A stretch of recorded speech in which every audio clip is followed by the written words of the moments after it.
Well, welcome to all of you who are joining us for our app webinar, continuing series. And today's is going to be quite interesting. Crop Circles, Remote Viewing, and Resonance by Simeon Hein. And Sim he's the director of the Institute for Resonance in Boulder, Colorado. The Institute is devoted to the study of subtle energy sciences, including remote viewing, crop circles, and related subjects. He has a PhD in sociology and has previously taught research methodology at Washington State University.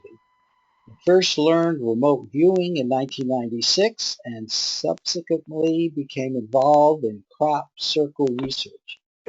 He believes that all crop circles, regardless of their origin, create magical effects by virtue of their shape and the subtle interaction between humans, plants, and sacred geometry. He's got these two books, Opening Minds, which I think is going to be the focus of today's talk, but also Planetary Intelligence. And with that, I'd like to give the presentation and the floor to Sim. So Well, thanks a lot, Marty, and hi, everyone. Can you all hear me okay? Yes, Sounded good? fine. Okay, great. Yeah, well, thanks for having me here today. I guess it's going to be a different type of meeting than you guys are used to having. It was great seeing a lot of you in New Orleans last month. And thanks, Marty, for having me here today. I want to give you about an hour presentation about my experience with crop circles, since it came directly out of my remote viewing class with Courtney Brown back in 1996. I mean, this is where it all started for me. Believe me, when I first took Courtney's class in 1996, May, after reading his book Cosmic Voyage, I didn't know what a crop circle was. I'd never heard of such a thing. I was fresh out of graduate school. I'd been teaching statistics. I was an assistant professor, and I thought I knew how the world worked.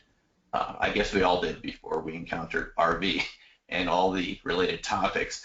But shortly thereafter, as happens, with a topic like remote viewing, I came in contact with lots of other topics. I got curious about lots of other topics. I began to meet lots of very interesting people at these RV classes because I was an instructor for Courtney, and very interesting people showed up there, people who had worked for NASA, who had worked in the military and intelligence agencies.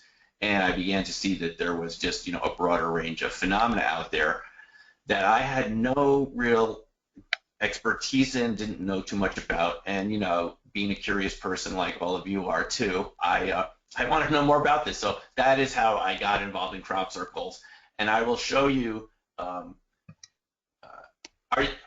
show you, okay, I'll turn on my screen a second. I can see the message here. I'll show you how I got involved, why I think it matters, why the perception of crop circles is for the most part not accurate either from the crop circle researchers or obviously from the media. So I'm going to give you another point of view that you probably haven't seen before. This is the presentation that I give to my crop circle tours, because since going there in 1997, I've been giving tours. I didn't go this year. This is the first year since 2002. I haven't been over to the UK, but I got so fascinated by the topic, I kept going over and gave tours there. This is the presentation I sort of give them to kind of bring it all together, because we do RV practice during the tour. It's in Wiltshire, based in Marlborough, about 2 hours, about an hour and a half west of Heathrow, London area. And I'm going to give you the presentation I give to them to see if we can make sense of some of these different phenomena. And, as scientists, we're often interested in finding deeper principles that can explain all these phenomena rather than inventing ad hoc theories as you go along. It's kind of more satisfying, I think, if you can find something simple that explains all of it, but completely and comprehensively. So that's what I'm going to attempt to do here in the best of my ability. And we'll have time for questions at the end, so whatever you're curious about, there's plenty of questions about this topic, and you're free to interact in about an hour. Okay, so let me show my screen, and we will get going here. Here we go. Oops, that one. All right. Slideshow. Okay. All right. So this is how it began for me. If you can see my screen correctly, is it looking okay over there? Yeah. Yep, I think so. Okay, good. Well, this is my phase 4 session of the first target I did of a crop circle. Courtney had given us this target. This might have been towards the end of the class, and what this was, Courtney studied with Ed Dame, so he used this kind of CRV type matrix. This was his adaptation of Ed Dame's system, right? So this is kind of a modified Ingo Swann protocol. This is what I originally learned. And, I got a lot of strange things during this target. I had good target contact with, the Eiffel Tower and Mount Kilimanjaro and Cancun, Mexico, and all the typical calibration targets that we often do in a beginning RV class. And then Courtney began to give us the so-called more of these esoteric targets where you really didn't have quite the same feedback. Things like UFOs, face on Mars, Pleiadian civilizations, and all sorts of interesting things. And I think those are interesting targets to do too, because it's very different than the typical 3D Earth target that we're used to. And it's just a different sort of information. Even if you don't get feedback, the thing is, can you even describe what you're getting? Can you find the right words? Well, in this case, this target did have feedback. It was a crop circle in England from the year before. And let's see, I'll show you a picture of it in a second. It was a three-sided spiral. And I got a lot of stuff related to information and some sort of global themes and UFOs, things related to extraterrestrials. And I really didn't know what this meant. So one of the ideas that I like to present here, I think it's important to keep in mind when you're looking at this topic, is our minds like to condense things, put them in boxes that we already understand, right? We all do this. But there's a concept from Leonardo da Vinci which I found very helpful, sfumato, which is going into the mist, literally translated from Italian. And it basically translates into our language as confusion endurance, which means to deal with a topic like crop circles, you need to be able to endure a lot of confusion because there's no easy answers to exactly what's going on there. And I think most of the people that have come to conclusions about what crop circles are, what they represent, they are not willing to put up with that confusion. Now, you're all familiar with that type of confusion endurance, right? Because during every RV session, that's what we get, right? A lot of sfumato. We don't really know what we're getting until we get our feedback. And often when we're very confident, we're off target. When we're less confident, we're more on target. And so this sfumato idea has a lot to do with both of these topics. And we're dealing with energy here with crop circles, and I'll show you why in a moment. Lots of sacred geometry shapes, spirals, and phi ratios. If you've seen crop circles before, you're familiar that they have a lot of shapes that are familiar in mathematics, and we see them in nature too. So they're not completely different. They're new, but they have a lot of patterns that we've seen in more conventional shapes, lots of spirals and so forth. Golden mean section often appears in crop circles, and these often appear in different shapes in nature, and our inner ear and our heart have these same sort of shapes. So there's kind of a connection there to resonance right away. This was the first target that this is my first crop circle remotely, right? This is the so-called Windmill Hill. These are all named after the hills and the downs. In the UK, the downs are the hills. So what's down is up over there, and vice versa. So the downs are the hills. This is Windmill Hill. Triple Julia set from 1996. This was my first crop circle, and after seeing this and saying, what in the world is this, I decided I had to find out more about what crop circles are and what they represent, because no one at Farsight really seemed to know very much. There was just this feeling that nobody knew who made them, what they meant or what they represented, but they seem to have been showing up in England since, oh, well, actually, they go way back to probably 100 years, but not very frequently. They had been more frequently seen since the 80s, and in the 90s, they became more complex, like this. They got bigger, they got more complex, they got better looking in some senses. And no one had ever been caught making these. There was really no explanation of what these were, apart from perhaps channeled information or ideas that people had. And in my P3 drawing, this is what I got for this particular target. Remember, it was a blind target. It wasn't double blind. Our monitor at the time, Dale Stevens, who was a friend of Courtney's, had the target in the room. But nonetheless, this is what I got, a circle with a lot of energy going in and out. Those arrows were my kind of representations of energy. And you could see there are beings around or people or something. It looked kind of like target contact. I mean, you know, circle with hills in the background or something like that, people around. And this was actually the first one I really did encounter in person. This was the Coke Snowflake by Milk Hill. I'll show you a picture of that later. It's the largest man-made earth mound in Europe. It's about 5,000 years old. Silbury Hill, excuse me. Silbury Hill. And this showed up right near Silbury Hill. You can see the scope and size of these folks. If you look, this is about 300 feet across. You can see those little dots in there are people. And this made quite an impression on me. I mean, I had studied this shape in graduate school. It was in a book about fractal geometry. And to save ink, they had not printed the entire Coke Snowflake, as it's called, because it was just a lot of black ink, and it said, you know, this space not printed to save ink. So when I encountered this in an actual field, 300 feet across, you know, it's quite something else. Just it has a feeling, and you can see there's this kind of geometry to it, an internal lay pattern from. We'll see more of this in the upcoming circles in a moment. But even within the circles, the lay pattern of the wheat, the way the wheat is laid down, has a directionality and a pattern to it. Now, originally, the crop circles looked like this, the so-called Tully saucer nests from Australia.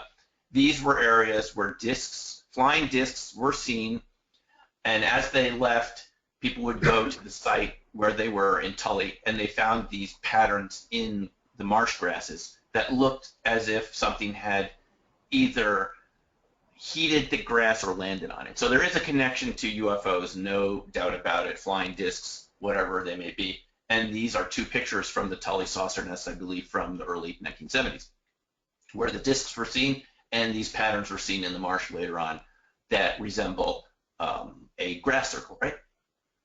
Those are the three pictures of the Tully saucer nests.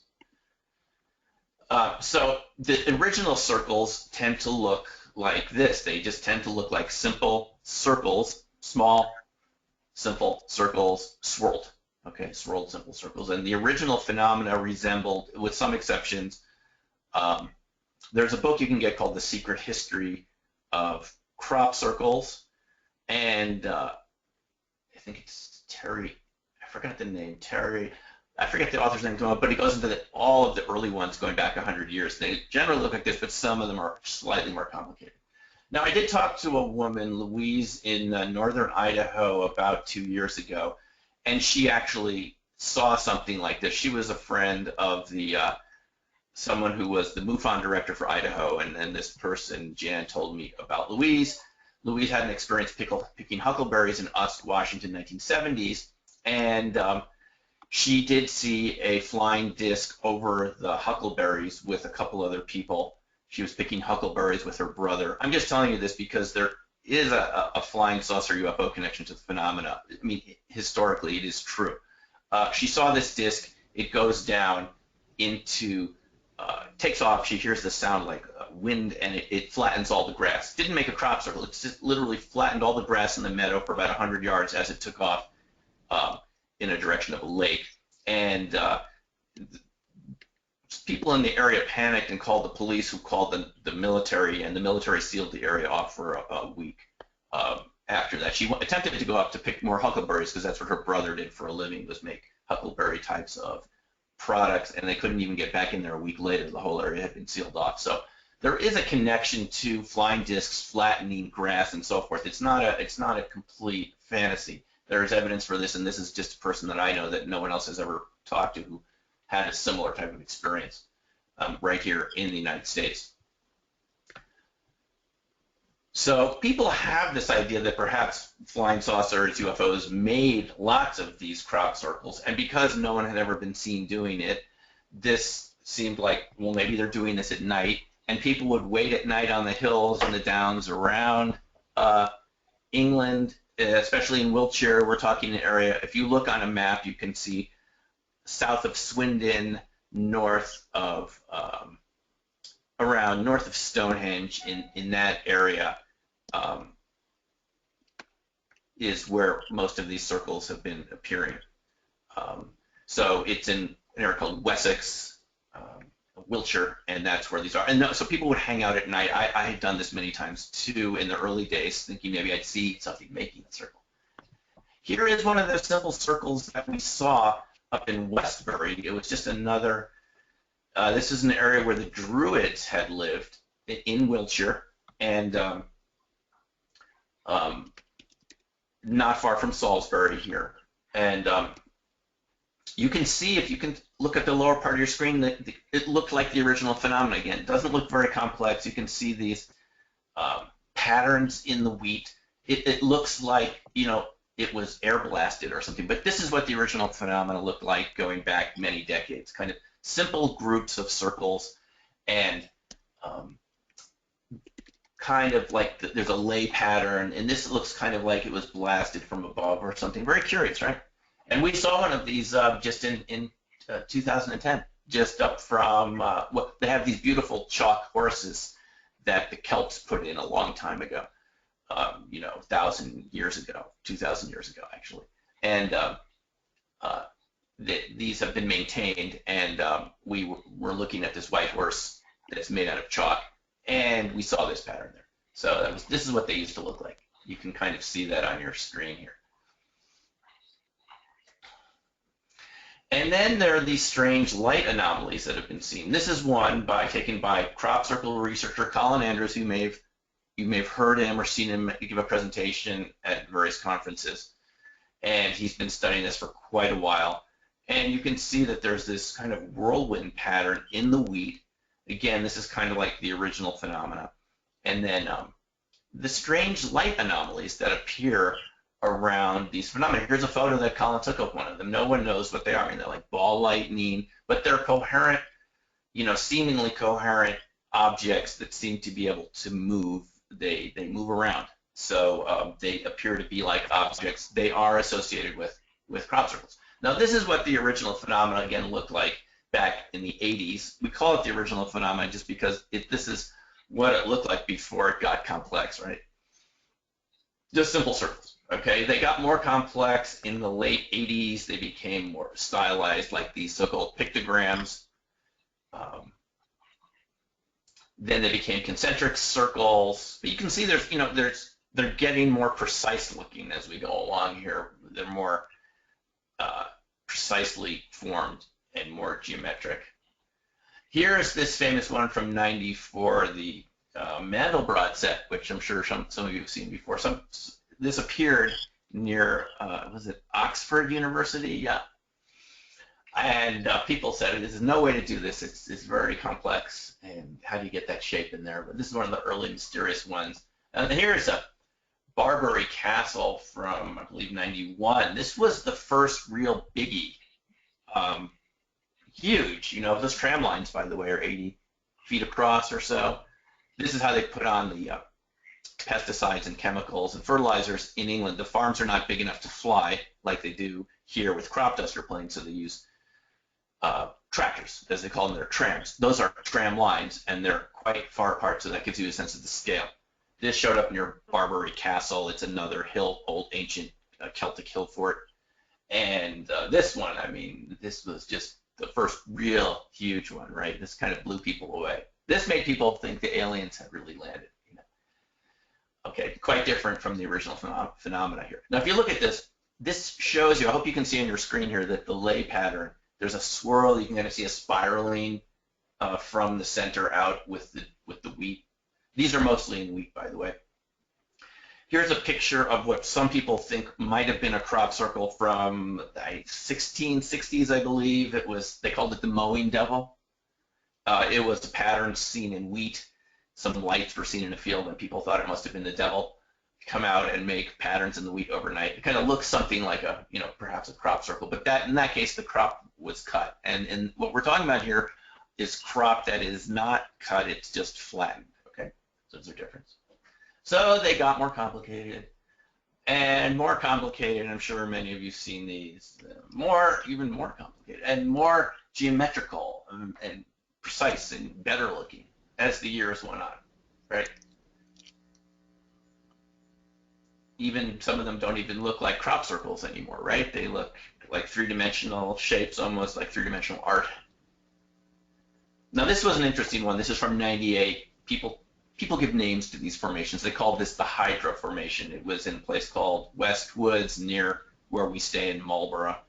And by the way, the Marlborough is where Marlborough comes from. You can imagine borough means burrow, and Marl is from Merlin, so Merlin's burrow became our Marlboro cigarette, right? But so this is near Marlborough, and this is interesting. This formation affected my camera. It rewound its film. This is, I began to see in '97, '98 some weird effects of these circles without knowing the origin of the circles. I could see effects on my cameras. We'd go into them like this one. The camera stopped focusing and then it rewound its film. This is in film days when you actually have film in your camera, '98. And normally, if you had one of those cameras, you're aware that you have to push the button to get it to rewind, but this just rewound on its own twice. It did it at another circle. So I had some evidence of anomalies. There's another formation, which I think I have a picture of a bit down the road here, where Ron Russell, who's the person who introduced me to these circles personally, he gave tours, and I met him at a UFO conference in Denver in it was at the end of '96. Having been at Farsight Institute talking to a lot of people there who began to tell me about the reality of the UFO subject, I decided, well, I better find out about this. There was a UFO conference in Denver area, and shortly after I had been taking my RV classes, I met a guy there named Ron Russell, who some of you may know or have heard of, and Ron gave a talk about crop circles. I thought I would figure out what these were, go to his lecture, and I'd go back to Farsight and tell everyone what these were. Ron said the same thing. We didn't know who was making them, what they meant, and so forth. But when I went with Ron on his crop circle tour the next year, I saw him put a video camera down in the center of a circle by Danebury, and it melted the inside of the camera. He had to send it back to Sony, and they had to resolder it for a couple $100 at the power supply. So he had it on and just set it down, and it melted, stopped working. That was the first of many. I'll show you some videos in a moment of that actually happening to people. So I'm just showing you different ones here. They get more complex. It's from 2000. Now this was the first indication where we saw a connection to humans. This is a page of a book, Moray and Tessellated Patterns, How to Create Them, by John Wilson. Somebody had this sent to them in the mail, a researcher, and we noticed that all 5 of these patterns had showed up that summer in 2000. And so we thought maybe the aliens were reading our books and making these patterns. And you can see this previous one here. Huge, quite big, was the one at the bottom. So here was some connection to patterns and a book, which was a little weird. Like, how would that be if it wasn't being made by people? Okay.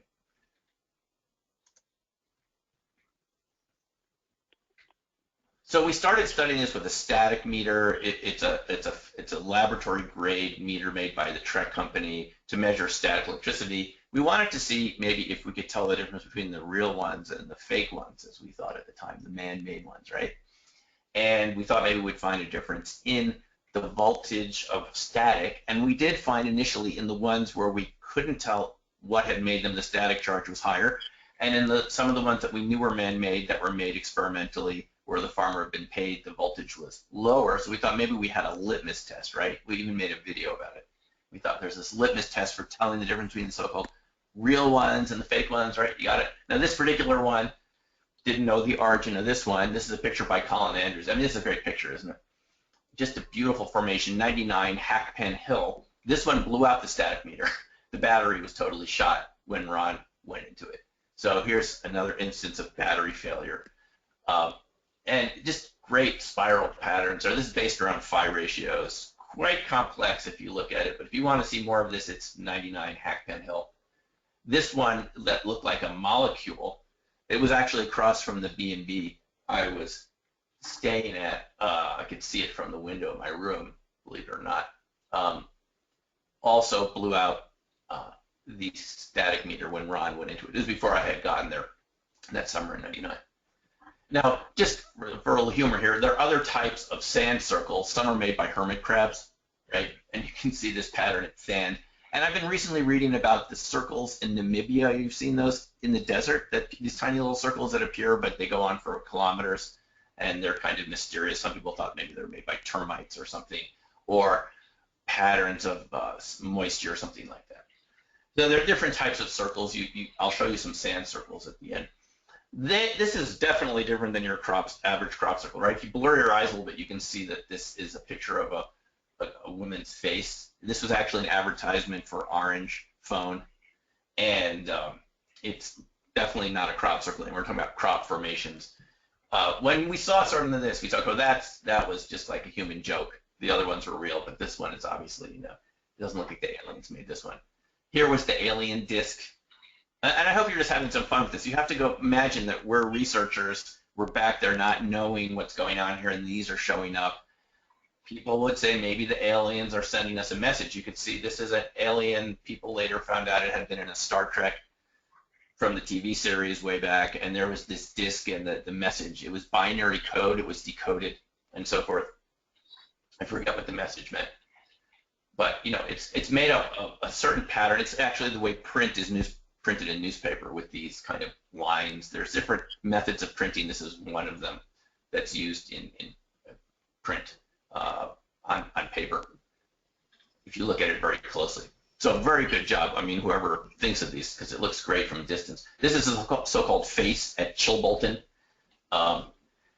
People thought, this was near a radio telescope, and people thought, wow, what are the aliens trying to tell us? And then there was the so-called Arecibo response message. You remember this one? Also near the Arecibo, the Chilbolton radio telescope. This was the message, a replica. This is similar to the message that was sent from the Arecibo antenna in Frederico in '74, part of the SETI program, you may remember. And this showed up that people thought maybe this is the response message because it had similar things but different slight changes to the Arecibo message. So these showed up in 2001 by this radio telescope. And again, very different sort of patterns. So typical crop circles look like this when you go in them. They have a directionality and a lay pattern to the downed wheat. The wheat that's flattened is not just flattened helter-skelter. That's why it looks good from the air, by the way. It's directional. It follows a large-scale order, what sometimes is called the material sciences anisotropy. It has a directionality to it. And you can see this in a very pronounced way from some crop circles where a lot of attention has been paid to that lay pattern, and they look really good from the air. Some of them don't have that. They're made in different crops, is in canola. But some of them have it in a quite pronounced way. And people love to walk around these. This is one from a couple of years ago. You can see how much fun people are really drawn to these. And when you go over there, it's just fun to walk around them and kind of explore them. They're like a little maze or a labyrinth or something like this. And some of them, again, quite complex. The more recent ones are super complex. And so these are ones where people would say, there's no way people could do this because it's too complex. It's in the dark, right? It just shows up in the morning. People go out, there it is. Architectural firms had said it would take them 4 or 5 days in the daytime to make something like this, and these just appear overnight. But if we go back in history, people have experimented with patterns before. These are the Giri tiles from Iran and Turkey, kind of tessellated patterns that people have been playing around with for quite a while. And these go back to the Middle Ages. This one's the 1400s. Tessellated patterns that were done by people without any mathematics training. These were just done, we're told, by artists who just were designing them for their beauty. But you see they have the shapes have a lot of similarity to crop circle shapes. Again, it wasn't done by trained mathematicians or anyone with computer-assisted design or anything like that. This is just artists kind of winging it, who were just really good at what they did and were capable of creating these types of patterns on their own. Now, this was my first experience with man-made circles. There was this team of circle makers led by Matthew Williams, and they had paid a farmer. Someone had paid them to create an ad for the internet, so they asked me to come along with my static meter to see if there was a difference in the static charge before they made the circle in the field as it looks and after they made the pattern. And this was the pattern ahead of time. It was an R in an at symbol. And I got to watch them make this. Again, this is in the daytime. It's a small circle paid advertisement that they had been commissioned to do. And I got to see how people made crop circles. And I got to measure the energy with the static meter before and after. And it was quite interesting to see this. Kind of a shock. It was a small circle like this. So not the biggest thing. People would look at it, that doesn't look like the huge ones, right? But it's decent enough looking. Here's one that was made by Matthew Williams. People had said there's no way humans could make a 7-sided circle, and Matt did this by himself, I believe. And he got arrested for it because he had sent us the pattern ahead of time and to a couple other people, and they sent this into some other people, not us, obviously, sent it into the police, and the police arrested him, not because he was caught. So someone was arrested for this back in 2000, and the judge fined him £150, which is like $225 of our dollars that don't, ask the farmer. Oh. But this showed that people could make complex patterns. This is the pattern that Matt sent to me ahead of time, that to prove that this would show up within a couple days in the field, right? 7-sided, kind of challenging. Sometimes farmers put up donation boxes to collect from the damages when people walk in it. They call them corn over there. We call it wheat. This was actually a fake box that someone put up. After years of putting up collection boxes, someone said, maybe I'll put up a box and people just put money in it and I'll take it. And that's what this was not the real thing. Someone on my tour group had seen that this fake box was going around. When we went into the circle, he said, Sim, that's the fake box. So we took it and gave it to the farmer down the road who should have collected the money from it. Here's one by Stonehenge from '96, and the farmer collected about 40,000 pounds from tourists who got to walk in this. And $60,000 just from saying you can go in, but pay us, a couple dollars first. Balls of light have been associated with the phenomena. It's assumed maybe they made them, right, when we didn't see who was doing it. Here is one. Now, we were doing a meditation out there on Woodborough Hill. This is very near the Salisbury Plain, which is their military operating area, and Area 51 combined into one, since it's not a big country over there. So this is where we were with Stephen Greer doing a sky watch. And this ball of light was seen in front of the hill, taken by a German tourist who was on his way to meet us. And he just thought he'd stop and take a picture of the hill. And you can see there is a ball of light there. So these have been seen around. It's right over a crop circle. These have been seen around crop circles, believe it or not. Whether they make them or not, that's a whole different discussion. But people have photographed these. You can see this one towards the upper part of the screen. Looking at their film later and not intentionally going out to film anything, they just look at the film. There's something moving across that doesn't look like a bird or anything we can identify. This was from an actual video frame by Barbary Castle, I think, 99. So these are associated with the circles too. There was one by this one, Fosbury. It's by another hill fort. I just happened to be doing a qigong standing meditation, and somebody photographed a ball of light going across us. Alleged ball of light. We don't actually know what this is, and maybe if you looked at it closer, it could be something else. But there you have some evidence of some these kind of.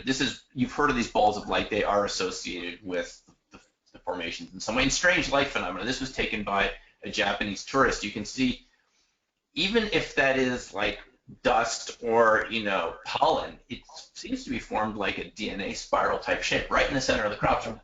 Kind of strange looking, Here is a picture of me in the lower left walking down Devizes, which is another town in the area there of Wiltshire. And you could see this kind of strange electrical energy interacting with that steeple on top of the church there. It's just, we don't know again what that is, but it's an example of strange energies in the area of crop circles that are real. Here's just someone that photographed one. There wasn't a storm at the moment, but it's some sort of electrical discharge. So here was the first one that I got to see done at night. This was at Cherhill in 2000. This group asked me, would you like to see us make a complex one? They had begun to trust me because they really saw me as someone that was open to evidence. And even though I didn't believe humans could make them back then, honestly, I didn't. They said, well, why don't you saw a small one made at the R formation that I showed you. This is a bigger one. And they did it at night. They gave me that pattern about an hour beforehand, and they went out there and they used these boards and they pushed down the rope, and it was quite good. They had some beginners there. It's not the best looking one ever, but they showed me they could make a complex one. It took about 5 hours. People came the next day. I went back, and people were enjoying it just like any other circle. So that's when I realized maybe these were all, in the recent ones, maybe they were all man-made this way. It's kind of a shock.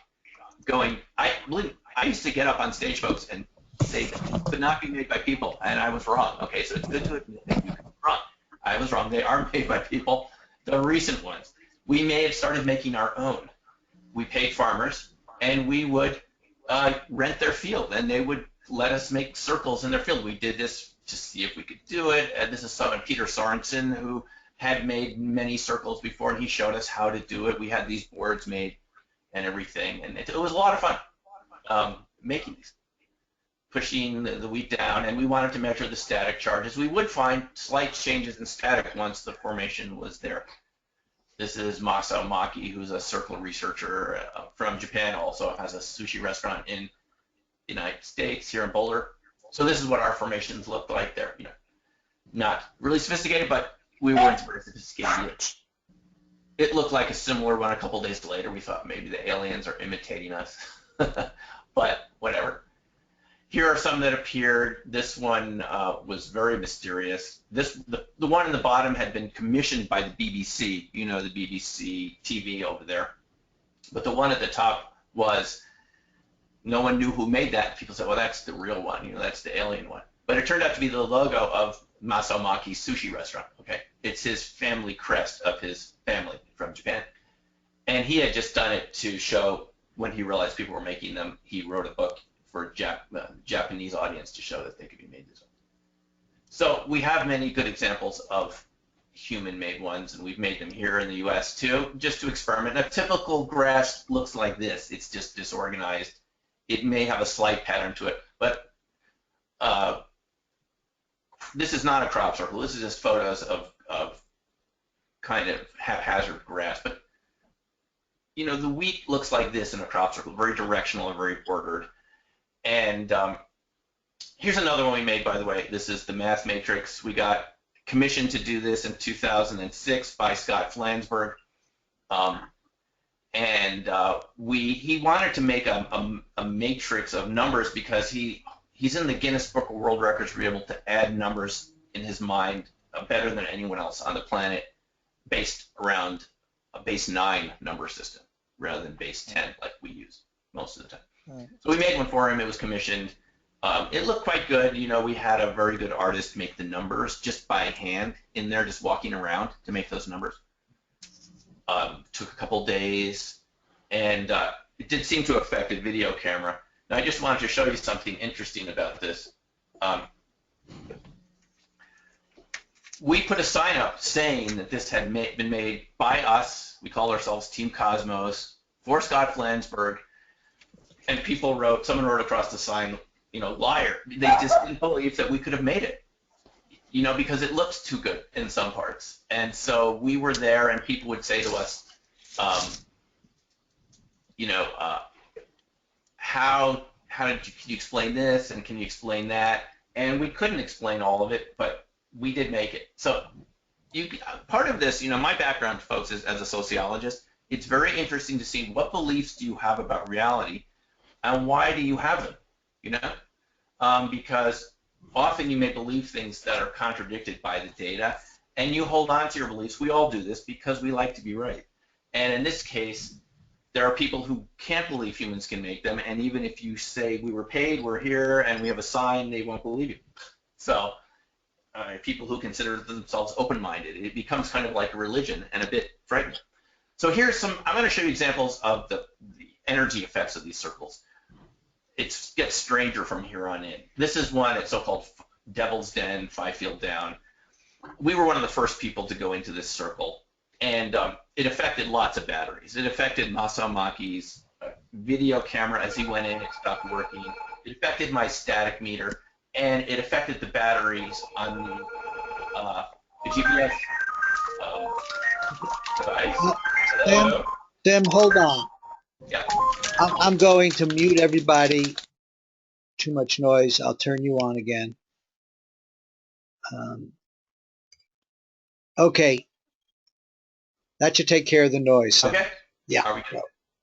Yeah, no problem. Okay, so we've had a lot of battery failure. I will show you some videos right at the end of this battery failure, but this is 3 devices failing in about 10 minutes. This person had 14 hours of battery life when they came in. Okay, and gone. So we have seen this. This is by Danebury Hillfort. I told you this is the one where Ron's camcorder melted in the middle of this formation back in '97. Martinsell Hill, 2009. We're with Colin Andrews. Oh, this one is funny because you see it's not quite perfect. So people thought maybe the aliens, kind of, the beams didn't go down right. So maybe they, something went wrong with the sat-nav system there. Colin Andrews, we had his camera go bad there. He's a long-time researcher. Just stopped working. So I've seen this many times, perhaps about 15 to 20 times in about 5% of the circles we've gone into. Your camera will stop working. Sometimes it will burn out. I'll show you the videos of these at the end, by the way, just as a little easier. It's happened at these different formations. This is a watch. Now, this was really weird. We had an electrical engineer with us, and this had a compass in it. What this fellow noticed as he was in this formation is that north and south were no longer 180 degrees apart. They were 90 degrees apart. Weird. Something about being in the circle bent the magnetic field. In this formation up at Westwoods, 2008, I had my camera lose its ability to focus. And we were around this formation. We had some other anomalies happen. This is when I was National Geographic made a video about this, and they were filming me talking about this, but they didn't show much footage of it at the end. But we were down here, and some laptops stopped working. That's by the way, Silbury Hill. That's the largest earth mound in Europe. Right behind there, it's an ancient place. So let's, here are some more man-made ones that look pretty good. This was done for a movie that never made it here to the States. This one was done for Japanese television. You know, just a couple hours. They had some hours left at night. You can see the tower set up for the Japanese TV crew to take their film footage. It was done without light, and they made it 2 in one night. Okay. Let's see. Sometimes there's strange materials found in them, and bent. Okay, so this is the thing: the bent stalks, bent nodes. People have said that this is a sign of authenticity. We have found this. This is one we made again a couple of years ago. We pay the farmer and go in and make something, And we found these bent nodes in our own formations. So perhaps it's not something that's the cause of the formation appearing, it's an effect. Once the formation is there, the plants are exposed to the sun differently, or there's an energy there and it affects them. You get these enlarged nodes, even in man-made formations. Now this is interesting. Colin Andrews, who I showed you a photo of before, measured this particular formation at Milton Hill Farms, 2000, with a magnetometer. He worked with an engineer from France, and they used a very large magnetometer that you have to drag across the dirt, and they got these magnetic patterns where the formation was. Now, they didn't know what we knew, that this was man-made, because we got to know the people who had made it just kind of synchronistically. Walking around this village and other things, we pieced it together. We got to know all 5 people who made this formation. They didn't put any magnets there, but there's magnetic patterns superimposed on the crop formation. So there is some interaction between the crop formation and our electromagnetic fields in ways that are not completely explainable, man-made ones. So I think you're getting the picture here, is that the man-made ones are real in the sense that they create electromagnetic disturbances that are measured by magnetometers, by our cameras and batteries and so forth. Colin thought maybe there were magnets buried here, but there were not. As far as we know, no one, the circle makers didn't put any magnets. They had to be very big magnets to create a source like that. Colin said they'd have to be huge, and they're not there. So here we have a crop circle creating electromagnetic disturbances in a kind of a isomorphic way to the actual electromagnetic pattern. It's just very similar looking. Okay. Here's one that we made in Kansas. We made this coming back from the 2002 Austin RV conference. Remember that one, Irva, where Ingo spoke to us and all that, right? About the 20 senses that we all have. We had permission to make a small one on the way back, and even this one had very large static readings. Now, there was a big storm coming in, but it affected the film. And Ron, this is a film camera that had never done this before, and all the pictures of this circle that we took of ourselves, it took only 15 minutes to make, had very strange images on the film, which don't, are not easy to explain. Just there's weird light energies. Look at this one. It just looks very weird, like there's some sort of energy present on the film. But this one is man-made. What is this? I mean, this is the same circle. This is a picture of the crop circle, but this doesn't look like the crop circle, does it? So here's another example of circles affecting film, camera. Here's an anomaly where this is Ron Russell holding up the static meter, but so obviously the film pigment's there. So what's the explanation for this? I'm not entirely sure, but I believe that they act like liquid crystals. I used to build these crystal radios as a kid. Crystal radios generate their own electricity just from the pattern of the crystal. And liquid crystals are in all of our devices nowadays. And liquid crystals, when you put energy into them, they either move, or vice versa. When you move liquid crystals, they generate electricity. So perhaps the alignment of the grains of the wheat, the stalks of the wheat in these very coherent patterns, turns the circle into kind of like a waveguide. As a crystalline effect of the wheat in some way, perhaps the chlorophyll or something like this. This one actually is not a crop circle. This is made of CDs that someone had placed, but look how kind of cool it represents a crop circle. It looks like a crop circle from up in the air, but it's just these CDs tied together. And so the pattern here, by the way, that shape later showed up in Science Magazine that year as it's a type of liquid crystal, those 7 together. Liquid crystals move around, they have different patterns, but the kind of coherency that you find in a crop circle is seen in liquid crystals, so there's a lot of similarity. This looks like the wheat, but it's just a liquid crystal. There's a lot of similarities there. And if you know anything about liquid crystals, we don't have to get into this too much in depth. They can create static charges, electromagnetic charges. They can act like metamaterials. They can actually bend light. They can create invisibility with a so-called reverse negative refraction index. This is something I've studied a lot since trying to find out an explanation of why you get all this camera and battery failure. Is perhaps they can create magnetic changes, liquid crystals, the vorticity, the so-called spiral shapes can create magnetic changes. And this is something that Marty could probably knows a lot more about than I do.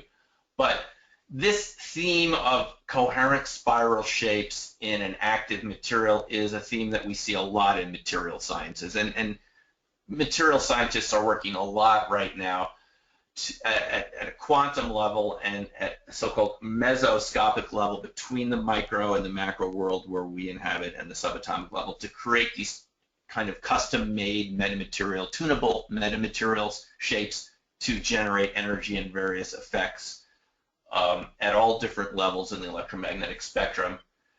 And maybe this explains, a metamaterial can bend light. And maybe this explains, it looks, a lot of the baseline of photonic crystals, by the way, look like these grid patterns. That's exactly what we've seen in the field before the crop circle is made. The tram plants the seeds in these long lines. And perhaps this has something to do with what we're seeing in the crop circles with the light anomalies, camera failure, battery failure. What makes a photonic crystal do what it does is the defects. If it's too perfect, it doesn't act like a waveguide. There has to be a defect in this so-called log pile to get a result. It's a very interesting theme in superconductivity and in a whole range of cold fusion and other areas that it's the defects that create the anomalous effects, not the perfection. And in the field, the defect is the crop circle. It's a very good-looking defect, but it's from the point of view of a evenly planted field. The crop circle is a defect. That's what makes these photonic crystals bend light, move light, create invisibility, create magnetic changes. They even look a lot like crop circles, don't they? These metamaterials. So light is bent and moved, and I've struggled to exactly think how that could happen in a circle. It's something I'm puzzling through, but we know that the chlorophyll and the ability of photosynthesis in the plant to change light into energy, there's already some processes working there at a nanometer scale. And perhaps the rearrangement of the crop in these very coherent patterns organizes the photosynthesis and the chlorophyll in a way that it's not used to, and it has sort of waveguide effects.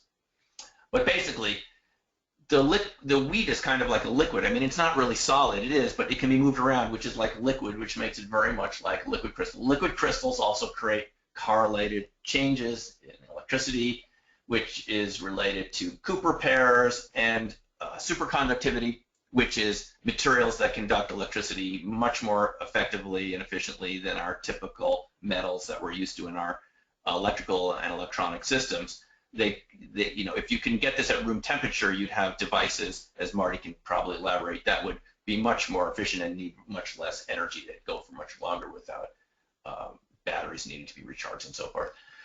And perhaps there's a type of superconductivity happening. I mean, there's other types of latticework structures like graphene where you see this room temperature superconductivity. So that's another possibility, that there's some superconductivity happening. I wondered whether the circles are interacting with dark energy in some way. There's this dark matter, which we've learned about since, I believe it's 30s or 40s, that people saw there's other matter in the universe that you can't see that holds galaxies together, so-called dark matter. And it looks like this if you could see it. It looks like filaments going across the universe.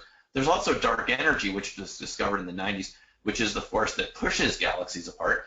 And I was reading an article about dark energy once, and it said if it was a field, a weak field, but nonetheless something that interacted with Earth, you would see it as anomalous static charges that could damage batteries.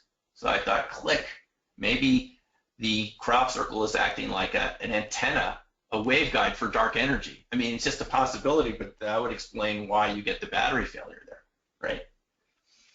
So the bottom line is there's still so much we don't know about our own universe, and it pertains to our Earth right here. There's things we don't know, and I would argue to you that the crop circles are something that we can't really explain very easily, even if they're made by people, and we've made our share now. I've made bunches of them, and it's a lot of fun. I recommend it if you ever want to experiment. But why do we get the strange effects? And I will show you the videos in a second before we go to questions about the batteries failing. It just happens over and over again. So in my view, to sum this up, the man-made circles are real. They're real because even if they weren't created in the sense by extraterrestrials or vortexes of plasma energy or lightning or whatever, even if people are making them, like you see them making this sand circle, the effects are real. And perhaps it was at one point an extraterrestrial phenomena in the past, but it somehow inspired humans to improve on those shapes. It got people curious, and they made them better and better, so to speak. And it creates a type of resonance. And that resonance creates effects that we can see in the electromagnetic area that affects our equipment and so forth, and creates a lot of strangeness, a lot of weird effects, anomalous effects that are very similar to superconductivity and other effects. So RV, remote viewing, can be kind of a type of seen as an unstructured resonance that you create on the page just from your following the signal line, your unconscious, your imagination, however that works. This is a type of structured resonance where the pattern is already laid out. It's like a very structured ideogram. That's how I look at these circles. You can make them in sand too. These are pictures taken from a kite, by the way. If you go online, they're just taking these pictures now with drones of these sand circles. These are done in Breen on the coast of the UK, the west coast. Obviously, you can tell they're made by people who know how to make crop circles too, but these are legal at least, because it's not legal to go out in a farmer's field and just make a pattern like this. But these look pretty good. I haven't been out to these to test or to see if any of the strange effects happen. But if what I'm saying is true, you should be able to create the effects of the crop circles in other materials. And again, it shows us that we don't totally, there's another pathway of communications and interaction of our own regular everyday universe that we don't understand very well. But that if you create these coherent patterns, these lattice structures, just like they exist at the subatomic level. I mean, increasingly I'm reading that this ECAT and cold fusion and so-called Lehner low energy nuclear reaction may be due to the lattice structure of the materials that they're using interacting in ways that quantum mechanics hasn't fully explored yet, that it fits within that scientific tradition, but it wasn't something that people explored because people thought the nucleus, atomic nuclei were either a gas or a liquid, but perhaps it has a lattice structure. Well, these have structures too, and they also create energy effects. So maybe there's a kind of a commonality there. Pretty cool for sand, don't you think?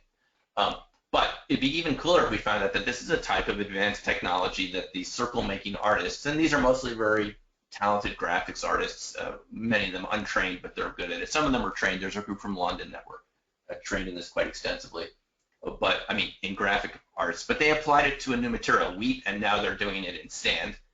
And it shows us that there are these patterns there and very strange effects that no one's really investigated very much yet, but it has a lot to do with what we do because you're dealing with energy and information. There are plenty, by the way, just before I show you the videos, of RV type experiences in these circles.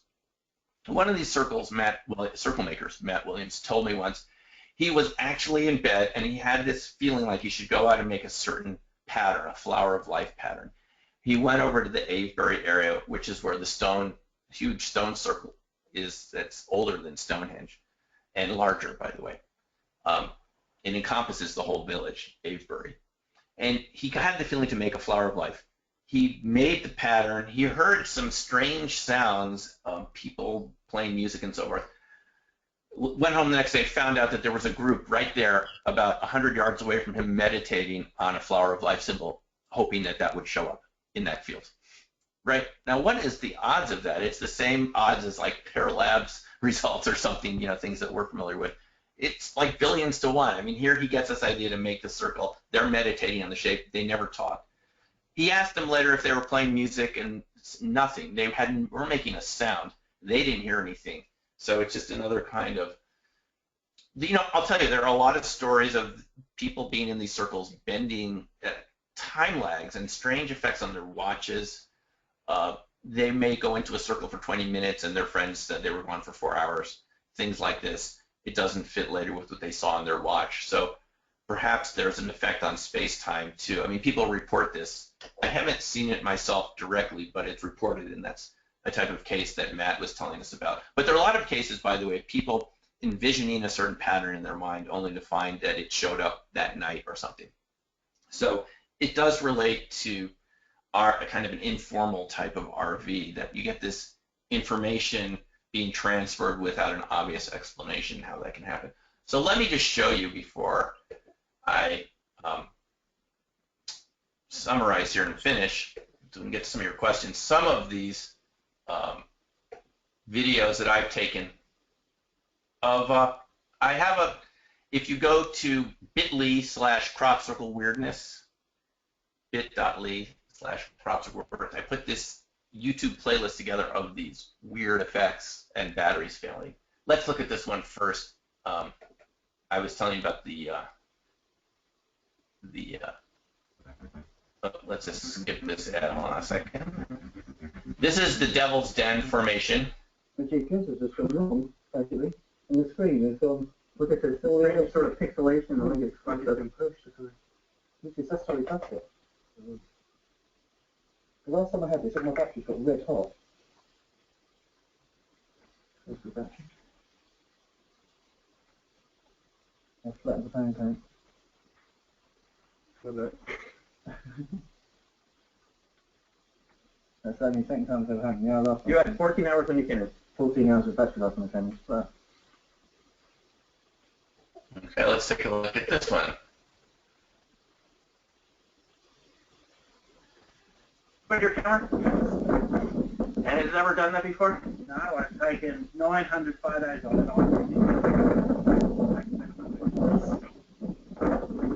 And what do you think is causing that? I got no idea.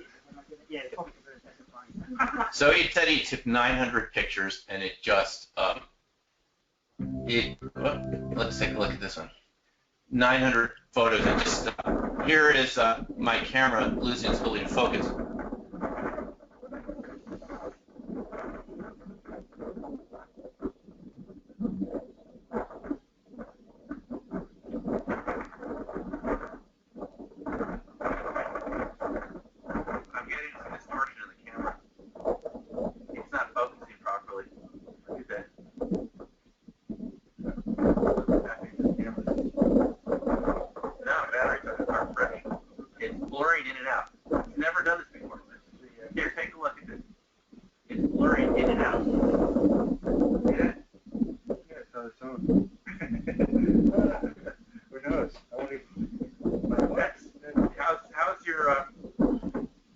How's your compass working, Dan? Good.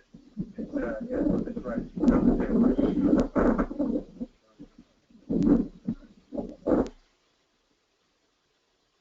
And this is the one that showed his watch earlier. Okay, can you tell me about what happened with your compass here? I have a digital compass with Casio.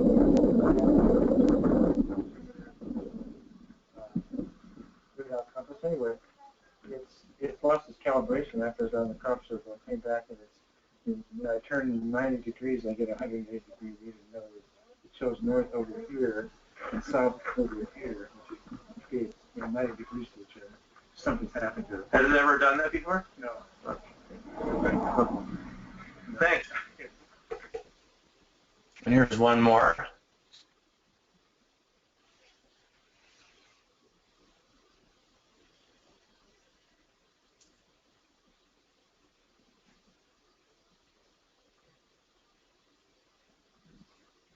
Oh, about 50 yards from the crop circle, my camera was working perfectly, which, by the way, is a brand new, very perfect camera.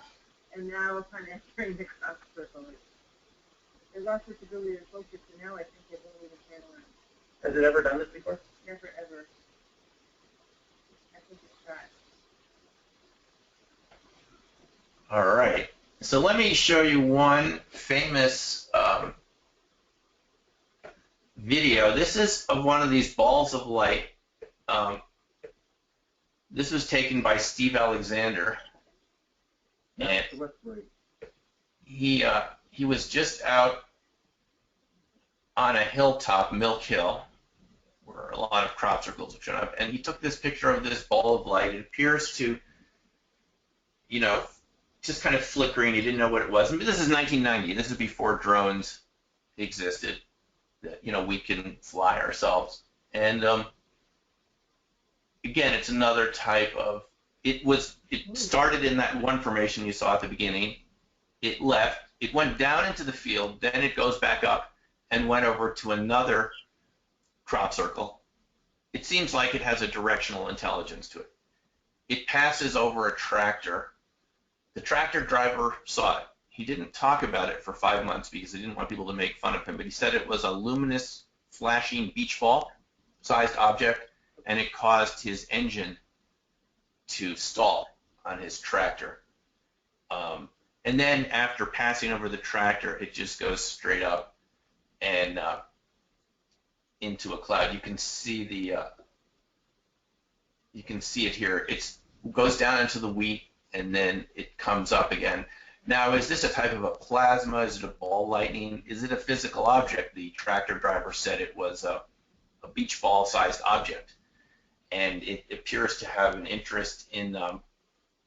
Let's move it along here a little bit. Now, this is an interesting thing that happens next.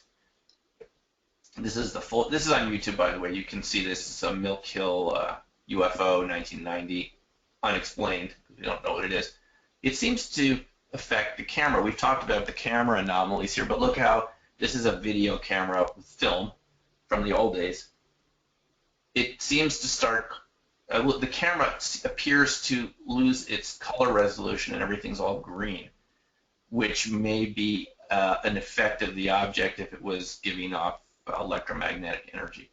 So you can see it there right in the middle of your screen. And I'm just showing this to you because this is the type of thing that has been seen around crop circles. There's the tractor in the back. And it's real. And here's a video of it that, we're certain is the real thing because we have another witness. We have that tractor driver. And he sees it. You'll see he turns around the tractor. There's another crop circle, by the way, just to the right here that you can't quite see at Milk Hill. There's the video losing resolution. He turns around, and then the tractor stops, just when the ball of light is over him. So, again, this is part of a whole other genre of UFO-related effects, and it's a whole other field that you may be interested in or not, or have read something about. But here we have an example of something like that around crop circles, and then it just goes straight up in the air. So, again, this is something that looks like an intelligently guided object. Perhaps it's physically structured and it's rotating, which is why it's flashing. A little hard to explain what that could be. And with the other effects we see here right around crop circles seems to could be remotely controlled. You can use your imagination. I don't know what this is, but just to show you that some of these effects are definitely there. And we've seen them. People have videotaped them. Obviously, I've shown you. I've seen and videotaped a bunch of them. And I would say, at this point, it's still pretty anomalous. So it just kind of goes up and away it goes. So that's pretty much my presentation for you. And just to sum it up, my feeling is that either from the people who've researched crop circles, they didn't want them to be man-made. Most of them are very set in the idea that it had to be made by balls of light or UFOs. And I've been convinced that the modern ones, at least everything from 1993, has been made by people in the UK. But that didn't resolve these issues of these strange electromagnetic effects, which I've shown you some examples of. And I think it relates to our interest in RV because it shows that there's other ways of energy and information move around on our world and in our universe that is not explainable by classical physics. And the energy, the coherence of the patterns seems to have something to do with that energy and information transfer. Now, when we write an ideogram on a page, for those of us who do CRV or something like that, there's also a pattern there, but it's something that comes directly out of our autonomic nervous system. It's an instantaneous reaction to the target that we're describing. In this case, people have ideas for these man-made ones to create the patterns ahead of time. But where do they get the ideas from to create these patterns? If we talk to a lot of these circle makers, they tell us that these patterns show up in their minds and they feel compelled to go out and make them. Okay? It can take them weeks to figure out the geometry. I've been able to get some of the original patterns from them. There was an auction a couple of years ago for a ecological charity, and they sold off a lot of their patterns that they had used to make these, and I bought a bunch of them just, you know, because they're kind of like historical documents for some of these great patterns that we've enjoyed over the years. But where did those come from? You know, sometimes they just spontaneously show up in their mind. So to me, there's still a lot of mystery to this phenomena. It's not just the battery and camera failure in of itself. It's just that the fact that you and I could go out, we can make a coherent shape, and it's going to have electromagnetic effects. It doesn't fit into anything that physics can explain easily. Batteries don't fail just for no reason. I mean, they will around ionizing radiation, but they, you know, why would you just go into this pattern? It has to be that the circle itself is acting like a waveguide, and we're acting like waveguides, you know, in a sense when we do RV to capture distant information, describe it as accurately as we can on the page. These are acting like waveguides, but they're tuned. We don't know what they're tuned to exactly, but it's almost like I feel like we're dealing with a technology where we don't know what the knobs do and the dials, and we're twisting the knobs and the dials and getting these reactions. Imagine you and I had a computer 100 years ago, and we start typing things and we don't know what we're doing, or a radio before radios really existed and we don't know what those knobs are for. This is what these patterns are for. If you look at the shapes, they're seen throughout physics in many different ways at a subatomic scale. But here we have them at a macro scale, and they seem to be having interesting effects. So it just again shows us there's a large portion of physics yet to be discovered. I think that to me is what the crop circle lesson is. It's probably much more complex than you originally thought, or probably not what you originally thought, which is fine. It's good to grow and learn about new ideas. And there's probably a big portion of how our physical universe interacts with the unseen part that we don't really understand very well, but it exists, it's real, it has tangible effects on us. Just like at Pear Labs, people can influence a random number generator. Shapes and crops can affect devices in ways that haven't been really explored yet, but it's awfully interesting, and it just shows us there's a lot more we don't know than we do know. And that's a fascinating thing to kind of keep in mind in connection to all these different other phenomena. So that pretty much concludes my talk. Any questions? Thanks for listening, by the way, to all this. And is there anything that you'd like to ask or talk about? Sim, and don't feel bashful.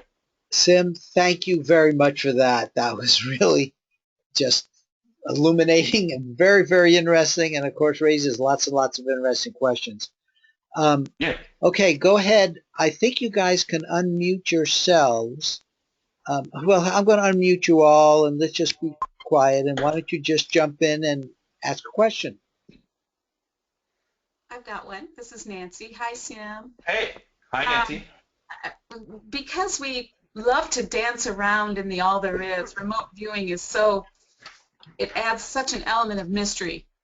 When I think of the research, my favorite research is the attention, intention, and expectation that we know is so true with remote viewing. I would think that in the creation of a man-made crop circle with all of the huge amount of focus that it takes to create something as magnificent on such a big scale, could we, when we are doing this act together of creating a crop circle or remote viewing, or maybe even both, affect things in such a way that it changes the electrostatic, the electromagnetism, just changes things in ways that we just don't understand, that it might work with crop circles, it might work with other huge, massive works of art that take concentration and focus, that it's a human element that isn't part of our physical beings, but more of our intention and attention and that expectation, that focus, that strong focus that we have in a group. It's powerful. Yeah. That's a very good comment and question. It has a bunch of different answers at different levels, but I will start off by saying that the circle making groups that I got to know all say incantations and set intentions before they make the circle. I've never been with a group that didn't set an intention before they make the circle, okay? So perhaps that group coherency, just like it mattered at Pear Labs, they found that bonded couples affected the machines more than people by themselves. And I think that's what Joe Gallenberger was telling us to some degree when they do their work, you know, in Las Vegas and stuff, with his work of affecting machines with intention. And we've heard this before. The intentionality does seem to make a difference. And I can tell you these circle making groups, they will actually ask permission from the universe before they make the circle that night. If they don't get a good feeling when they go out there, they won't do it. And there are cases when they went in and they didn't have a good feeling about it, but they went ahead anyway. I know this happened back in '98. They were literally chased out of the fields by balls of light. I'm not making this up. You had young, you know, guys in their 20s with these boards who are normally would not be scared of anything at night, fleeing the fields from balls of light that converged on their position from outside, just showed up and converged on them. At first they thought they were cars, but they floated over the field. And they have seen lots of other strange things out there at night while they're making them. I should mention that, including larger craft and so forth, and smaller sized craft. But the intentionality does seem to matter according to them. And when I would go out with them, they would say an intention like, it would be something like this: let this crop circle create magic for anyone who sees it or enters it. A positive intention. So I think that does seem to make a difference, and it's possible that our own excitement about it could generate something else. But at a larger level, what your question suggests is that reality leaks. It's not airtight. You know what I mean? It looks solid when we look around, and quantum mechanics tells us it isn't, right?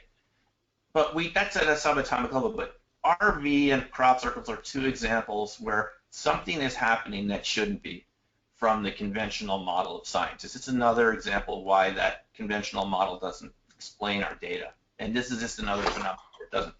There's some sort of, first of all, going back to the question, it's malleable. It's sort of flexible. It can be changed with our intention and our interaction with it.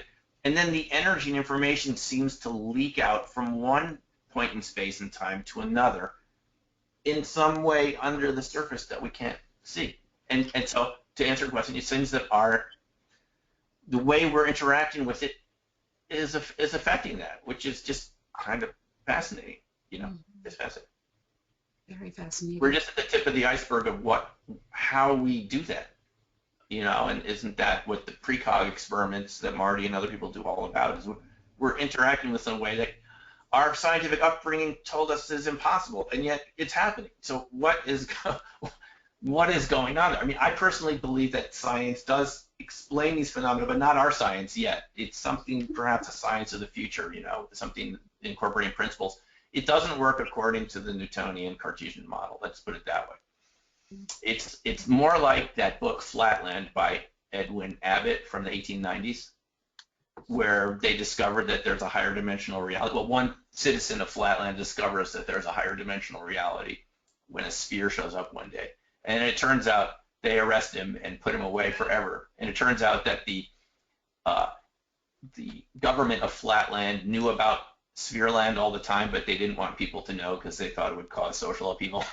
So they preferred it to be a flat land. We live around these institutions, in a sense, that want to keep it flat, and yet we're around these phenomena that tell us that it's not flat.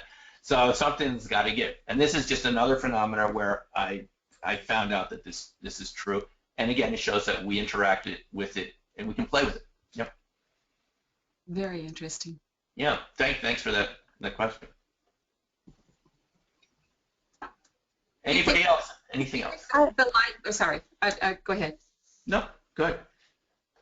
Do you think the life of the wheat affects it? The life. Yeah. A lot of these phenomena I've seen seem to happen when the wheat is fresher and more green. As the summer goes on, the wheat basically dies. And that's when they harvest it at the end, in early August. Around this time, they start harvesting it through August. It depends how dry it gets. And as it gets drier, the effects seem to go away. So that might be a little clue about why it does what it does is that it has something to do with the water and patterns in water.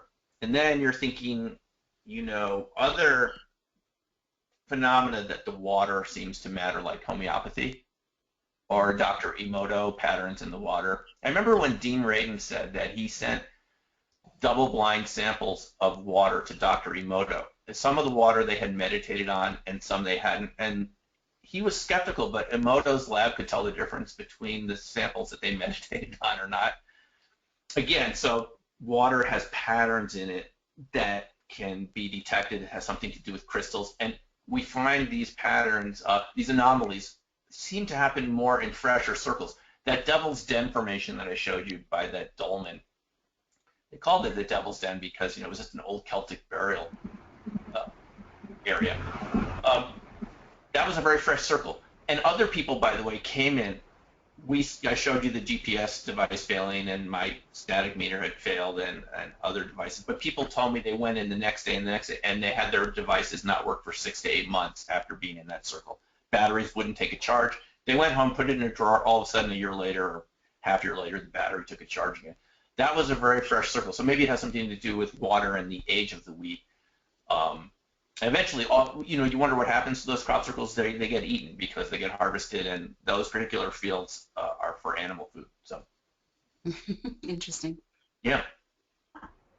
Hi, Simeon. Hey. Hi there. This is Deborah. Hey, Deborah. Yeah. Thank you for a wonderful presentation. It was fantastic. I have to say it's disturbing that so many people are going out and creating these, that it really makes it so unlikely so that we will see a real one. And it seems really analogous to when a magician, shows that they can do what psychics do, and all the attention goes to what they're manufacturing, and then people don't have the time and attention and focus on the real psychic work that's being done. So how do you reconcile that? Well, I know, Deborah, I know how you feel, because that is, I felt that way for a long time, and I know a lot of people feel like you do. I just take the other point of view, that if these circle makers hadn't come along and made these more complex ones, we wouldn't have had as many, and they wouldn't have had as varied a shape. These circle makers don't see themselves as hoaxers. There are a few out there that do it that way, but the vast majority, the ones that I've gotten to know, are really highly skilled artists, and they see themselves as creating a magical art.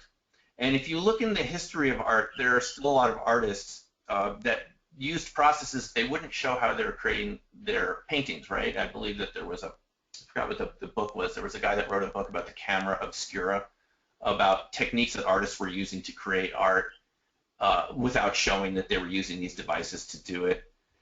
And so I think it's part of it's kind of part of a tradition of secret art. And you have to imagine we're in the UK here, and they're kind of continuing with their tradition. Now, some of us may have seen it as I originally saw it, the way you're talking about, like kind of something that was being faked or hoaxed.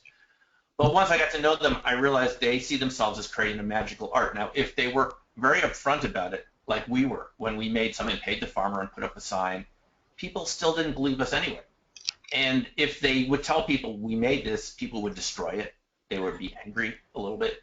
So I kind of see them as part of the process, and it's kind of normal for humans to experiment and to be creative. And perhaps that is what we're looking at here, is something that was originally created in some cases by flying discs, UFOs, and it was a language, and humans came along to learn to speak that language of shapes. And these people created patterns that you and I wouldn't have been able to do. You're entitled to feel that way. I'm just trying to show you there's another way to look at it. Yeah. They started out, by the way, let me say one thing. These guys started out, they're mostly guys. They started out like researchers, like we would be, like hanging out on the downs at night, waiting for a UFO to show up to make it. And they got tired of waiting, so they thought maybe we'll make a small one and the aliens will answer us. And they started making really small ones, and they said, well, that wasn't too bad. Maybe we can make it this next time, and they just started experimenting, and then they realized that they were the ones making them. They could wait forever, and they would not see those complex patterns. So they started out as researchers, littlest tiny patterns, and realized these kind of look okay. And they got a lot of press attention, by the way. Artists, love attention, even if it's anonymous. And the helicopters flying over, and they, even Doug and Dave, the two guys from the pub, they made bunches of them. And here's what they said at the end, Doug and Dave, in their BBC interview. And this is what nobody picked up. The final sentence of the interview, they said, "We always felt like something else was making us do it." Okay. Huh. So even they feel that there's a mystery to it, and the reason most of them are anonymous is there's a lot of hostility directed at them from the kind of point of view you're sharing a little bit, but much more intense than that, saying this isn't something humans should be involved in. I take the other point of view that we're here to experiment as long as we do it in a kind of open, ethical way. And for better or worse, they did this. They're not doing as many now, you'll see, but they did this for like 20 years, and they felt compelled. Some of them felt compelled to do it. So this is just what happened, and I understand your point of view. There's another way to see it too. Yeah, that makes sense. And is there a difference in the way that the wheat falls in the man-made ones, or I guess you're saying that there's not really any the other kind to be sure to compare, but the anomalies with the wheat that they used to report in the early 1990s, are those still there? No, those look a little more messy. And perhaps if those were created by whirlwinds or plasmas or even balls of light or something, they tend to be messier looking. For the longest time, I wanted to know the same thing like you did, Deborah. I wanted to say, what's the difference between the ones that were made by people and that weren't? I have to tell you, I haven't seen enough that were not man-made. Here, apart from that one I showed from Westbury from the hill that looked kind of crop circle-like, I feel probably all the ones I saw since I only got involved in '97, I think those have all been man-made. And it's something I never would have thought back then, but I don't have anything to compare it to. So there weren't very many of those other type. The reason that there were so many is there were like about 40 people making them at one point from about 96 through about 2006. There were a lot of groups out there, secret groups, and that's the ones that we saw. So if there's ever a farmer that wants to let us use their land and make some of these and have all sorts, here's a kind of a disadvantage we have. We can't go in those fields really without the permission of the farmer as tourists. They can kick you off, and many of them don't want people walking on their land anymore because it damages the crop. So we can't really be out there very much. I'd love to bring different, experiment, make them in different ways. We could do different intentionality experiments and make them, but you need wheat and fields to do that, and it costs money to do it.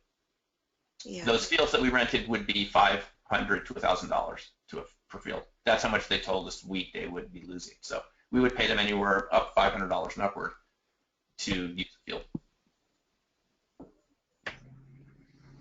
Thank you. Yeah, but we just need, it's just like any other science, you need like a structure and funding to be able to do it properly. Yeah. Hi, can you hear me? Yes, go ahead. Oh, hi, okay. This is Nancy. I'm in Philadelphia. I just wanted to chime in. I belong to the American Association of Dowsers, and we were talking about creating labyrinths, and a labyrinth project. And they had done these outside a hospital, and the data showed that people in that wing of the hospital tended to heal and get better and get released much faster. I was also told that when they build a labyrinth, which looks very much like a crop circle, that it is perceivable by radar from the air.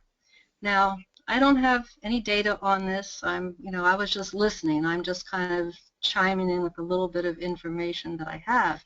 But I'm suggesting that quite possibly in that pattern, in that organization of space, that there is an energy created that could be researched. You wouldn't need wheat. It could just be done on the ground, because that's what dowsers are interested in, is sensing and detecting energy forms inherent in the ground and emanating from the ground. Right. That's really good, Nancy. There are a lot of people that dowse the circles and use dowsing methods to detect energy. And what you're suggesting is maybe it's not even the wheat. Maybe it's the shape itself that the energy. You don't need them. This is what Art Bell asked me when I did an interview with him many years ago, right? He said, could we do it without the wheat? Right. Would it be the same effect? Could you put smoke above the pattern and see a slight change in the smoke patterns, right? Or some other effect. It's fascinating. I think there's a lot of research we could do. And one other thing that your question is kind of making me think of is, you know, the circles have different feelings to them, and some of them make you feel really good, and you would imagine they have a healing effect, and some don't. I don't know why. Some of them you go in and you get a feeling, and some you go in and you feel great. We call some of them geopathic. What was that? We call the ones that are negative geopathic zones, and Right. they can clearly be sensed. And others are attractors, and they are very positive, and they attract people to them, and are very healing. Exactly. I don't know. So this is obviously part of a larger subject of shapes and energy that you dowsers are familiar with. Wish I were. Okay. Yeah. Well, that's a good Thank question. Thanks. Thank you. Thank you very much. Sim? Yeah. Hi, Sim. Sam, this is John with a quick question. Have you looked into the snow patterns? I saw a couple of videos of snow crops, snow circles, you know. Yeah. This is What do you think no, about those that? are pretty neat looking, aren't they? Yeah, yeah. I don't know too much about them. I mean, I haven't seen any myself, and I think there were some from Switzerland or somewhere that were great, and they're really neat looking. And you do find people making these patterns here and there in different ways. People have made these in the desert sometimes, you know, and I think there were some in Death Valley or some. Oregon, wasn't there one in Oregon which was made in rocks and things? But you can get similar types of shapes in snow, and I can't comment on those. I just don't have much experience with anything else. But I haven't even seen a sand circle personally, so so far to me it's just grain crops. Okay, thanks. Great presentation, by the way. Really terrific. Oh, thanks. Yeah, glad you liked it. Yeah. You could blame Courtney. Okay. So, this is so, you know, it's funny how these topics connect from one to the next. I have to tell you folks, I'm not one person that just stayed in one area. I'm fascinated by all of this, and I love to, just like all of you, try to get to the bottom of some of this. I feel like there's a lot we don't know about how all of this works, but it makes a lot for us to investigate, right? There's a lot to investigate. There were a lot of questions in the chat. I don't know if you want to take a look at those. Or... Oh, okay, sure. Let me take a look. I had that window closed. I was also wondering. I was wondering if anyone has remote viewed the crop circles, like had projects where they had viewers view a few of the different ones. You know, the viewing I did with my groups in England, we just did pretty much CRV training when I was there. And I actually wanted them not to view the circles. I'm just saying in my own work with it, because I wanted them just to learn RV for the first time with regular, just like calibration targets. So I would say this is not a crop circle. This is something else, and I would give them, you know, pictures from magazines and so forth, the way a lot of us were trained in the beginning. So I actually haven't done. There have been. Let me put it this way, Deborah. There have been intention experiments there. We went over. Roger Nelson was part of our group, by the way, in 2006. Roger Nelson from Pear Labs, who you might have seen at SSE meeting, Society for Scientific Exploration. And we went in there with his random number generators, the eggs. And we did get some results around some of the circles, but it wasn't statistically significant. It's the type of thing you'd want to do a lot more of to see if you found any patterns. We did global meditations once where people were meditating literally at the same time in different parts of the globe during the solstice, things like this, or particular dates. But I actually haven't done, apart from giving crop circles to viewers in my own RV classes from time to time, like on the last day, as a kind of esoteric target, just to see what people got. I didn't show you many of those, but they were quite good, some of them. People reproduced the shapes somewhat. They picked up that there was anomalous energy there. I've had this happen many times. So I've given it to viewers individually as targets, but not as a group project, so it's a good idea. Let me just mention, since I saw a question, if you do ever want to get in contact with me, I obviously have the YouTube channel. You can put my name in to see my videos about this. My blog is newcrystalmind.com, and there's a contact form there to contact me anytime you want. And you can go to my websites and see my email, just like someone put here, simeon@mountbaldy.com. So if you don't want to get in contact, that's how you do it. But anyway, that's a good idea, Deborah. For these are all good ideas. Who knows what we would find with a group project. I did mention that people have gotten together on hilltops and meditated with the intention of creating a certain shape, and sometimes those showed up. At least we know in one case it was a circle maker who felt like he should go ahead and make that shape. But Matt felt just compelled that that was an RV type of RV related effect. He just thought it was so strange that showed up in his mind. He feels compelled to go out and make it by himself. He normally works with a group, and there people are meditating on it just so close by. It's fascinating. Yeah, it is. Yeah, it suggests, Deborah, that this is a common channel of information. It's not all, I'm not a person that thinks these are all separate phenomena. I think at some level there's something that connects all of this that I don't thoroughly understand yet. Perhaps nobody does. But it's a channel of information, and you can tap into it in different ways. We do it through RV. You can do it through crop circles too, perhaps. Simeon, let me make a comment here. Yeah, go ahead. I certainly don't understand it, and yet it does seem like consciousness seems to be the most fundamental thing we can think of. Yeah. And I had this interesting thought when you were talking about the patterns with the wheat.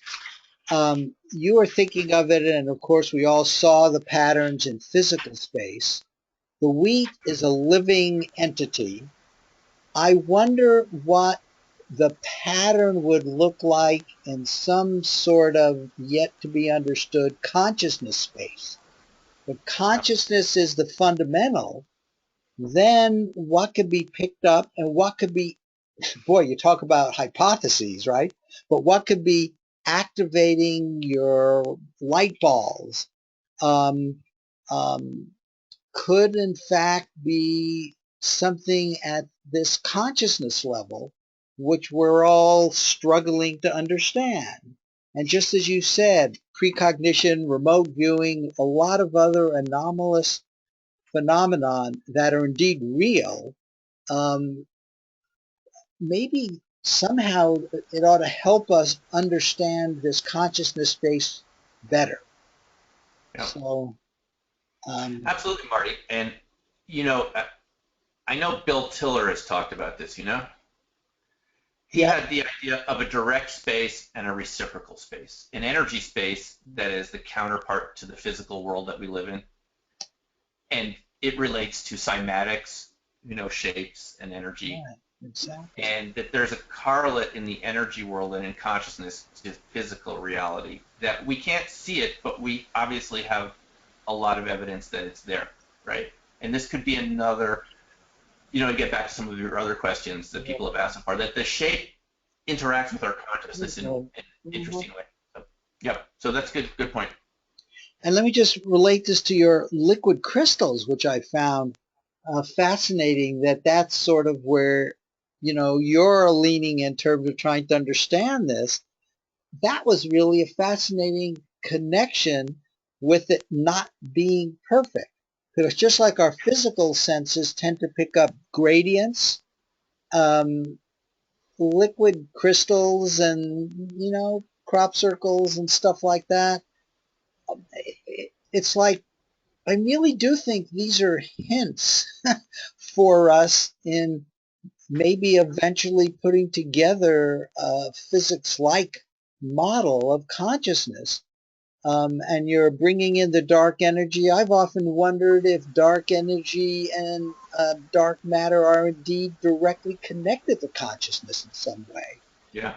But both of us, and I think almost everybody in this field that is sort of thinking about this from the science standpoint as well as being involved in doing it, have these hypotheses, and what to do with the next step is what's tough. How can we use this in a way, I don't know, to illuminate knowledge and knowledge about consciousness. Yeah. Okay, I'll stop. No, it's true. It's true, Marty, and we have a long ways to go, but it's exciting that we're actually at the beginning of this, right? Really at the beginning of it, and we're playing with it, as someone said, right? That's exactly right. We don't know what all the knobs and the parameters are, but we can see that the effects are there. So to me, it's just it's like a support to keep moving in the direction that you're moving.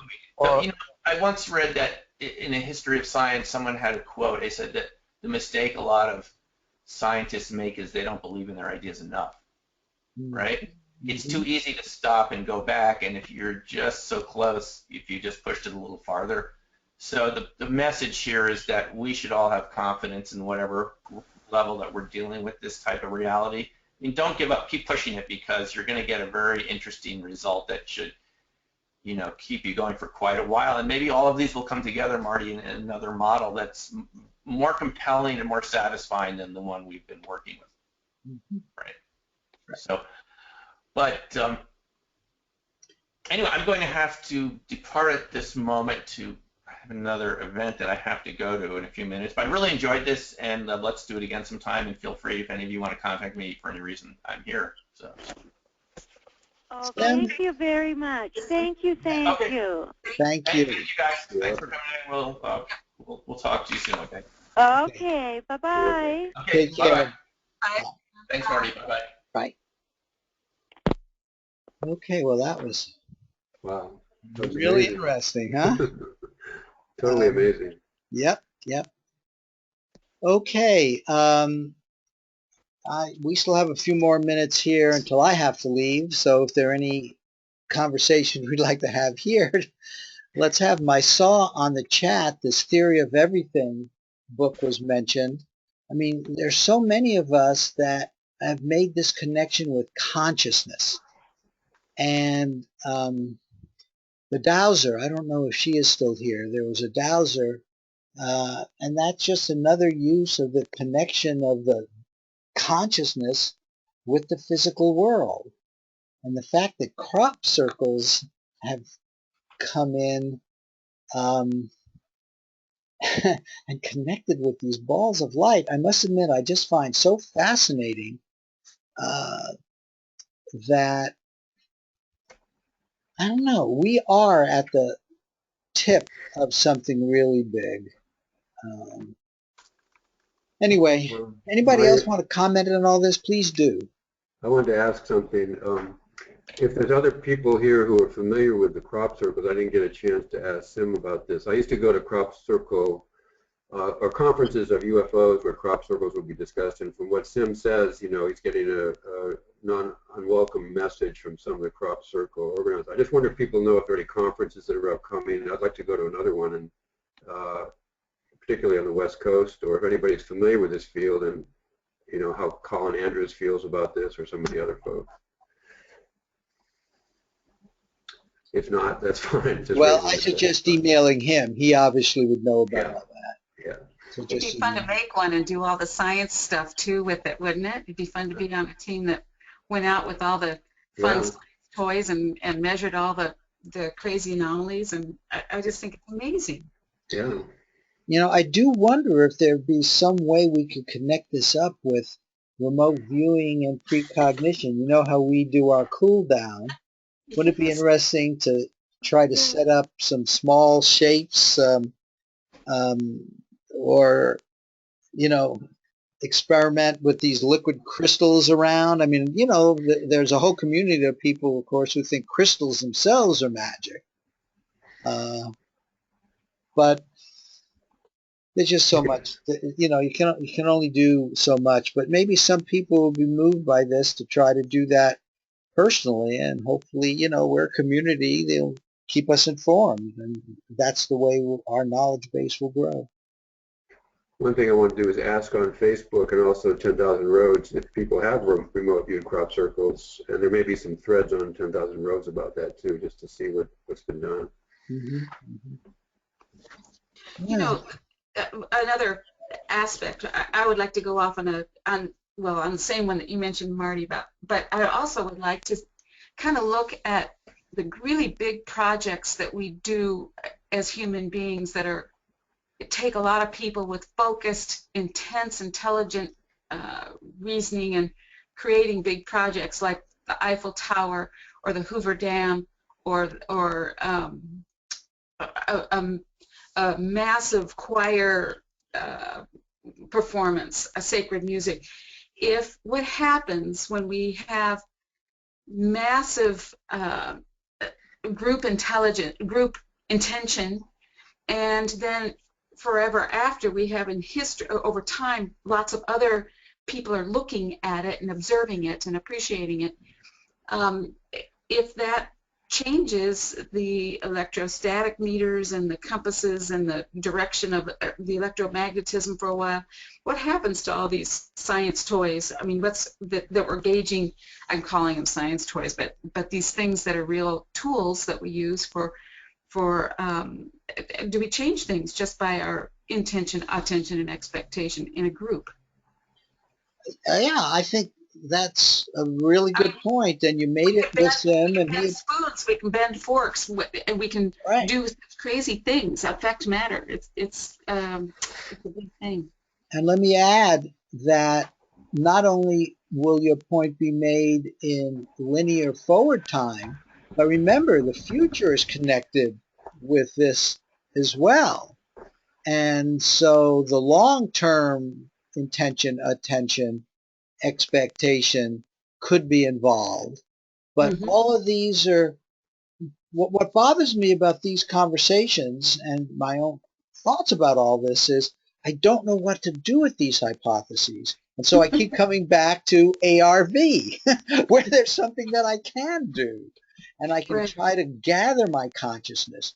Because I do think that the people who set these up, their intention, it was very interesting to hear Sim say that they do set it up with an intention. I think, intention to be positive.